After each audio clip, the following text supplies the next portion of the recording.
Good morning everyone. तर आपण आज पार्किन्सन डिसीज आणि अल्झायमर डिसीज याच्याबद्दल माहिती बघणार आहोत.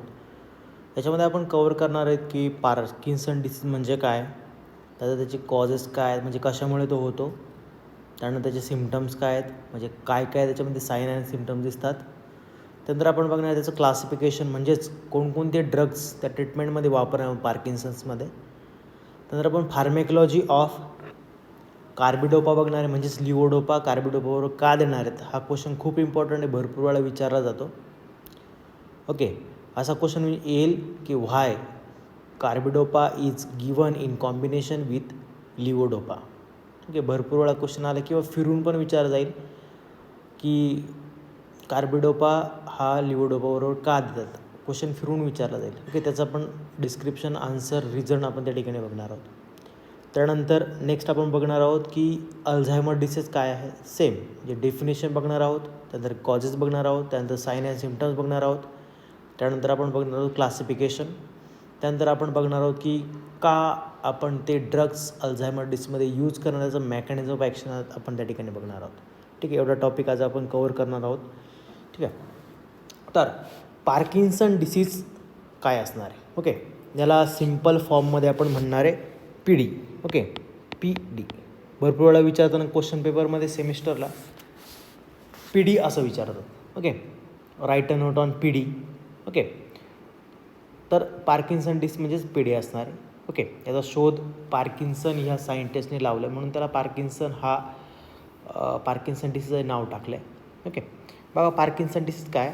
Parkinson disease is a neuro degenerative disorders that affects mainly the central nervous system. बघा काय सांगितलं आहे, it is a neuro degenerative disorders. Neuro degenerative म्हणजेच काय, न्यूरॉनला डिजनरेट डिफॉर्मिटी करणारे, न्यूरॉनचं जे स्ट्रक्चर असणार ते डिफॉर्म करणार, म्हणून जो सिम्पटम्स किंवा जे डिसीज होईल त्याला आपण म्हणूया neuro degenerative disease, that is a Parkinson. One of the neuro degenerative disease आहे. असे भरपूर सारे डिसीज आहेत, त्याच्यामध्ये न्यूरो डिजनरेशन होतं म्हणजेच काय होणार आहे, न्यूरॉनचं डॅमेज होणार, न्यूरॉनचे नंबर्स कमी होतील. Okay, it involves the breakdown of nerve cells in the part of brain called as substantia nigra. म्हणजे ब्रेनमधलं एक सबस्टॅन्शिया निग्रा पार्ट आहे, त्याच्यामध्ये काय तुमचे नर्व सेल्स डॅमेज होतात, त्याचे नंबर्स कमी होतात. Which is responsible for production of dopamine. Which is responsible for production of dopamine. Dopamine काय आपला हॉर्मोन आहे, कोणता, सिम्पॅथेटिक न्यूरो ट्रान्समिटर आहे. Okay, which is a responsible for control the movement and brain activity. Okay, brain activity करण्यासाठी किंवा आपली बॉडीची movement करण्यासाठी हा गरजेचा आहे डोपामाइन. ओके, किंवा आपण त्याला प्लेजर हॉर्मोन पण म्हणतो.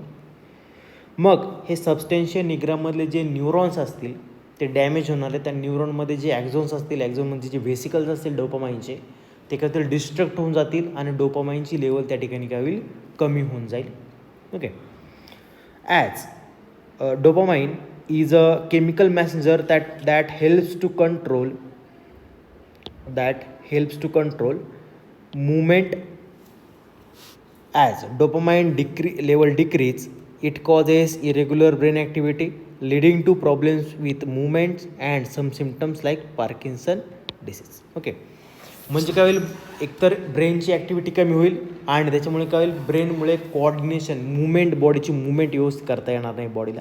ओके, आणि इन्स्टेड ऑफ आपण डेफिनेशन पॅथोफिजिओलॉजीमध्ये बघितलेलीच आहे, काय असेल, काय असणार आहे, एकतर पार्किन्सन डिसीज म्हणजे काय, it is a autoimmune disorder in which decrease dopaminergic neurons or dopamine level and increase acetylcholine level or acetylcholine किंवा कोलिनर्जिक रिस्पॉन्स. ओके, समजा सिम्पल डायग्राम तुम्ही काढली आहे पार्किन्सन डिसीजमध्ये, तुम्हाला काय कळेल, ही नॉर्मल रेंज आहे तुमची, ही नॉर्मल रेंज आहे, म्हणजेच काय तुमचं हे डोपामाइन आहे, या साईडला तुमचं डोपामाइन आहे आणि या साईडला तुमचं काय ॲस्टिलकोलिन आहे.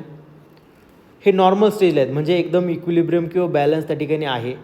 ओके, पण समजा आता ह्या पार्किन्सन डिसीजमध्ये काय होतं आहे, इम्बॅलन्स होतं आहे. काय होतं आहे, इम्बॅलन्स होतं आहे. ओके, म्हणजे डोपामाइनची लेवल कमी होईल आणि तेवढीच लेवल काय तुमची ॲस्टिलकोलिनची वाढेल. ओके, म्हणजे इम्बॅलन्स कसं झालं आहे, काय झालं आहे, डोपामाइनची लेवल कमी झाली आहे आणि ॲस्टिलकोलिनची लेवल वाढलेली आहे. ओके, अशी डेफिनेशन लिहिली तरी चालेल. Which causes irregular brain activity and problem in movements. Okay, हे डेफिनेशनमध्ये तुम्ही टाकलं तरी चालेल. ओके, कळाले काय असेल डेफिनेशन. परत आपण रिवाइंड करूया काय असेल. It is a degenerative disorders in which decrease dopaminergic response as well as dopamine level in the brain and instead of increase cholinergic response and acetylcholine level in brain.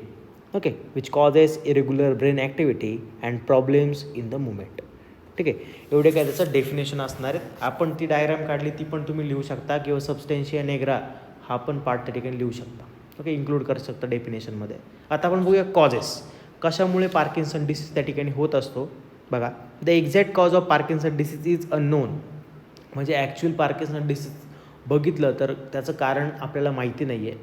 But it is thought that the combination of genetic and environmental factors may causes Parkinson disease. म्हणजे काहीतरी genetic म्हणजे त्याच्या घरामध्ये आधी कोणाला तरी Parkinson disease असेल त्याच्यामुळे पण होऊ शकेल किंवा एन्व्हायरमेंटल फॅक्टर्समुळे पण होणार आहे. ओके, त्याच्यामध्ये इम्पॉर्टंट फॅक्टर असेल एज. ओके, बघा काय असेल age. Parkinson disease most common in people over the 60 years. म्हणजे ज्यांचं वय 60पेक्षा जास्त आहे अशा पेशंटमध्ये तो जास्त सापडतो पार्किन्सन डिसीज. त्यानंतर family history having A close relatives with Parkinson disease increase your risk of development the disease. म्हणजे समजा फॅमिली हिस्ट्री म्हणजे तुमच्या आधीच्या एखाद्या माणसाला म्हणजे घरामधल्या एखाद्या नातेवाईकाला जो क्लोज कॉन्टॅक्टमध्ये किंवा क्लोज रिलेटिव्हमध्ये म्हणजे आजी असतील, आजोबा असेल, ओके, किंवा चुलते असतील, हे जवळच्या कॉन्टॅक्टमध्ये जे जवळचे रिलेटिव्ज आहेत त्यांनामध्ये असेल, तुम्हाला पण पार्किन्सन डिसीज होण्याचे चान्सेस जास्त आहेत. म्हणजे कोणत्याच्यामध्ये येत आहे जेनेटिकमध्ये. ठीक आहे, एक झाला एज फॅक्टर झाला, दुसरा झाला जेनेटिक फॅक्टर. त्यानंतर नेक्स्ट असेल exposure to the toxins. Toxins काय आहेत, जे टॉक्सिटी प्रोड्यूस करणार आहेत. मग आता टॉक्सिटी कशाला प्रोड्यूस करतील, नर्व सेल्सला प्रोड्यूस करतील. म्हणजे पॉयझन काय असेल किंवा toxic to the nerve cells. Okay, nerve सेल्सला काय टॉक्सिक प्रोड्यूस करतील. Exposure to the certain toxins such as herbicides, pesticides may increase your risk of Parkinson disease. म्हणजे जे हर्बिसाइड्स म्हणजे कीटकनाशक असेल, पेस्टिसाइड्स म्हणजे कीटकनाशक, हर्बिसाइड्स म्हणजे जे तृणनाशक असेल. ओके, म्हणजे आपण तणनाशक आपण त्याला म्हणतो. अशा गोष्टी जेव्हा आपल्या आपल्या ज्या फूडमधून आतमध्ये जातात, बॉडीमध्ये जातात, ते काय करतात आपल्या बॉडीमध्ये ॲक्युमुलेट होत असतात आणि त्याच्यामुळे ते ब्रेनवर काय होतील परिणाम करू शकतील आणि which causes Parkinson to that person. Okay, म्हणून जे घरचे बोलतात की जे द्राक्ष असतील किंवा बाहेरची फळं असतो आपण खातो ते व्यवस्थित धुवून घेतलेलं पाहिजे. ओके, म्हणून त्याच्यामुळे काय होईल चान्सेस कमी होऊन जातील पार्किन्सन डिसीज. ओके, पण जेनेटिक असेल तर होणारच आहेत, त्याच्यामुळे काळजी घ्या. आता आपण बघूया काय काय सिम्पटम्स आहेत. साइन अँड सिम्पटम्स बघा काय आहेत. पहिला असेल ट्रिमर. काय होईल, ट्रिमर होईल, हातात जर्की मुवमेंट होईल. त्यानंतर loss of smell and sense.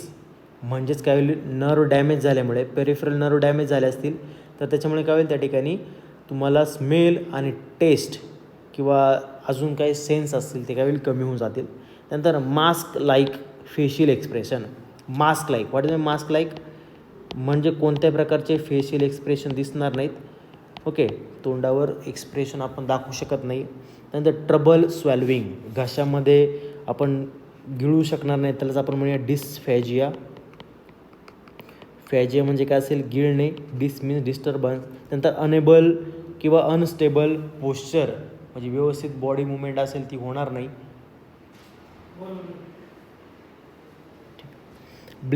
Blinking less often than usual, म्हणजे ड्रुपिंग ऑफ आईज आपण लक्षात घ्या. ड्रुपिंग ऑफ